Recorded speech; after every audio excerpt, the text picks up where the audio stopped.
Bismillahirrahmanirrahim. Assalamualaikum warahmatullahi wabarakatuh. Kenalkan, nama saya Fadli Gunawan dari kelompok pertama. Ingin mempresentasikan makalah kami yang berjudul periodisasi sejarah. Pengertian periodisasi. Periodisasi atau pembabakan waktu adalah salah satu proses strukturisasi waktu dalam sejarah dengan pembagian atas beberapa babak, zaman atau periode.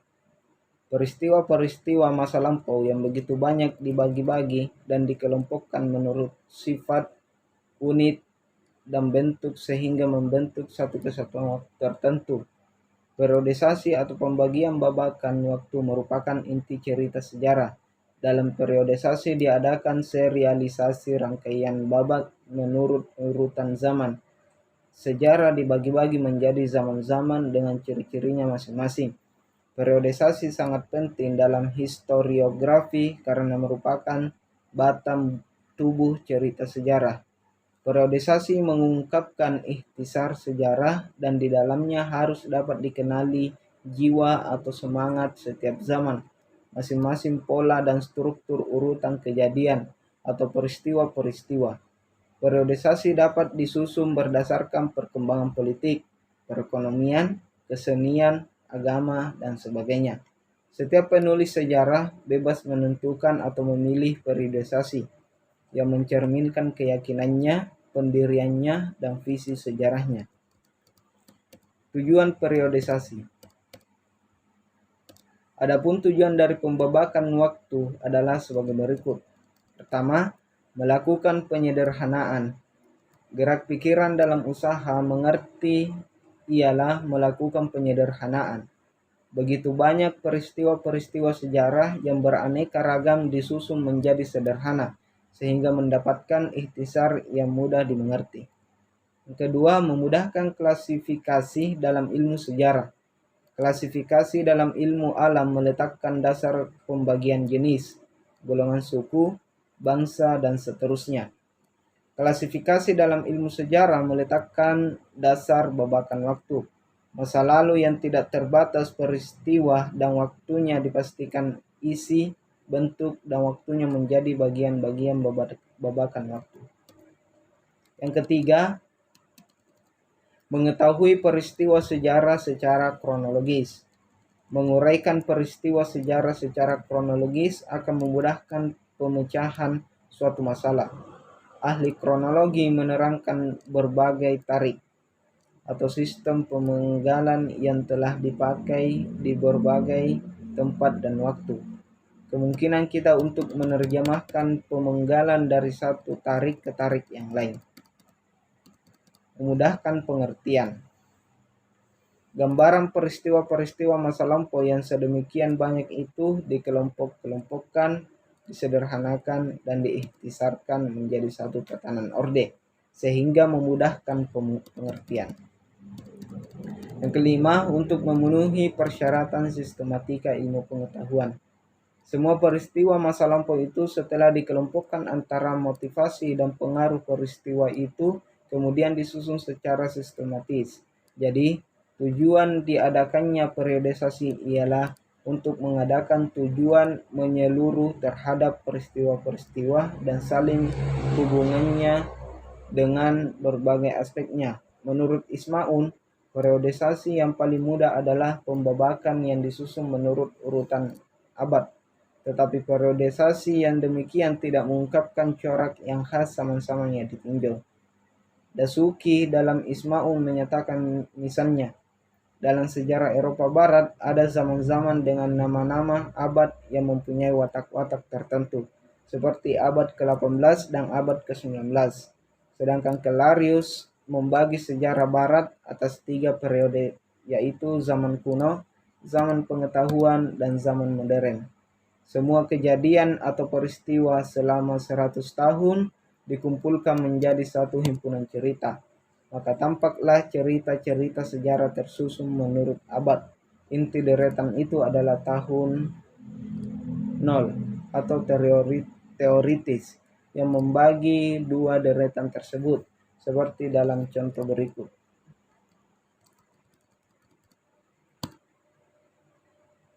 C. Periodisasi sejarah di dunia dan Indonesia. Ada juga periodisasi berdasarkan zaman atau sejarah Eropa. Zaman kuno tahun 476. Zaman pertengahan, zaman kuno sampai dengan 476. Zaman pertengahan 476 sampai 1453. Zaman baru 1453 sampai 1789. Zaman terbaru 1789 sampai dengan sekarang. Selanjutnya ada perbaikan sehingga muncul periodisasi sebagai berikut. Prehistori, prasejarah. Protohistory, mula sejarah. Ancient history, sejarah kuno. Middle age, zaman pertengahan. The early modern period, permulaan zaman modern. The 19, abad ke-19. The World War and the Interwar period, dua perang dan masa antara dua perang dunia. The post-war period, masa sesudah perang. Menurut Ismaun, periodisasi juga dapat dibuat menurut urutan pergantian dinasti-dinasti. Sejarah misalnya Mesir kuno dan Cina adalah contoh periodisasi yang demikian lazim digunakan dan mudah dilaksanakan. Sejarah bangsa-bangsa Asia pada umumnya dilukiskan menurut babakan waktu dinasti, karena kedudukan raja dianggap sangat penting dalam masyarakat. Periodisasi menurut urutan pergantian dinasti-dinasti akan bermakna jika diterapkan dalam sejarah monarki-monarki absolut. Tetapi periodisasi tersebut tidak akan bermakna dalam pembahasan sejarah mengenai monarki-monarki konstitusional dengan pemerintahan parlementer.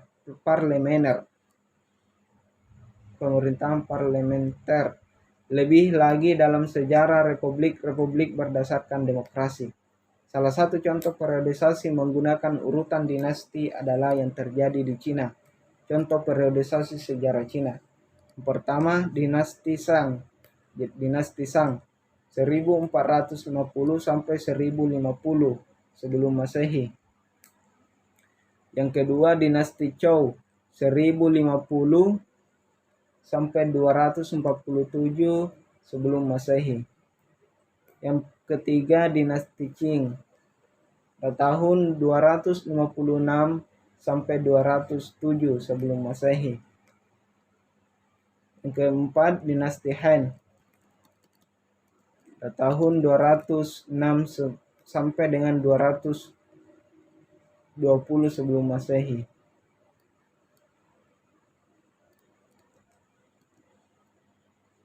Dinasti Han 206 sebelum Masehi sampai 220 Masehi. Dinasti Sui, yang kelima dinasti Sui 560 sampai 618 Masehi.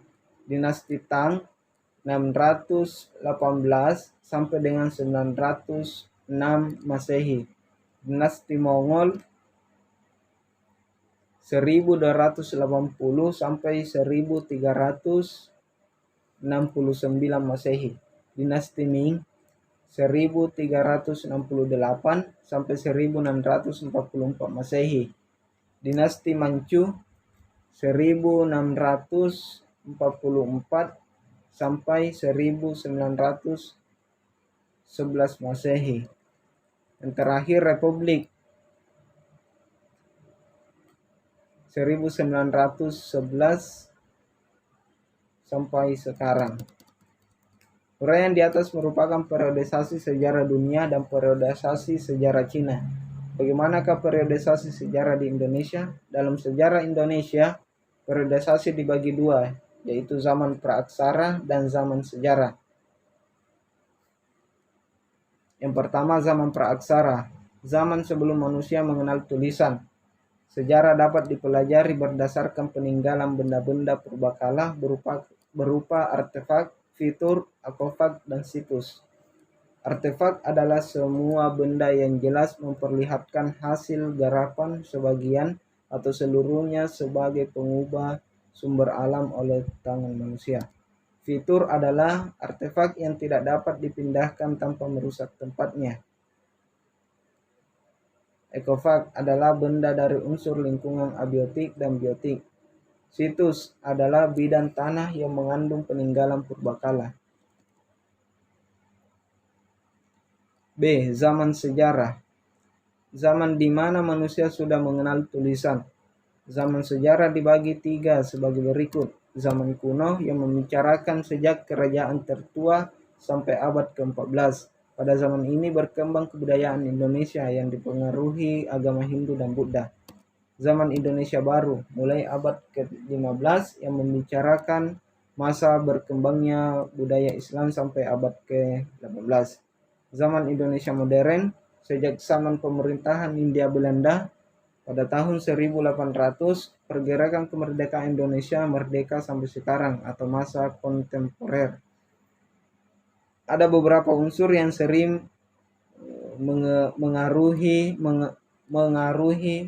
mempengaruhi penyusunan periode-periode sejarah. Salah satunya adalah unsur geografi. Sebab adanya perubahan tapal batas, perubahan aliran sungai, gedung kuno direhab. Bahkan adanya perubahan flora dan fauna dapat mengaburkan jejak-jejak sejarah. Konsep teoritik tentang periodisasi sejarah Indonesia pernah dibahas dalam seminar sejarah nasional pertama tahun 1957. D. Konsep periodisasi menurut ahli sejarawan. Konsep periodisasi menurut pendapat Dr. Sukanto, periodisasi hendaknya berdasarkan ketatanegaraan, artinya bersifat politik. Pembagian atas babakan masa periodisasi yang berdasarkan kenyataan-kenyataan sedapat mungkin harus eksak serta praktis.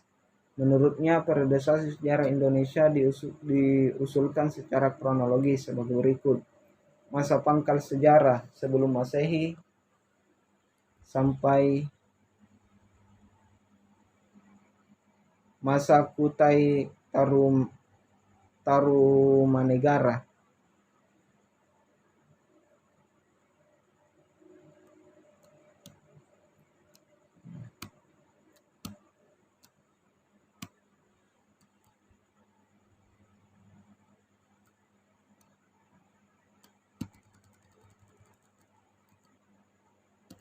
Masa Kutai Tarumanegara sampai dengan tahun 600. Masa Sriwijaya Medang Singosari pada tahun 600 sampai 1300. Masa Majapahit 1300 sampai 1500.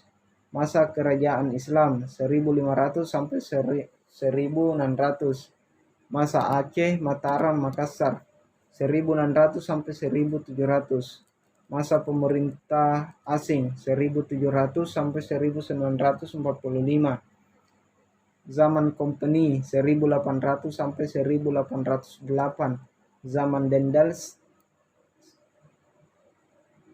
Masa pemerintahan asing zaman Dendel 1808 sampai dengan 1811. Zaman British Government 1811 sampai 1816. Zaman Netherlands India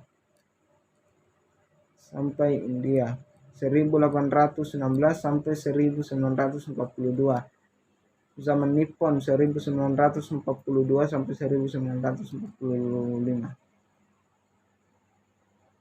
Sekarang masa Republik Indonesia 1945 sampai dengan sekarang.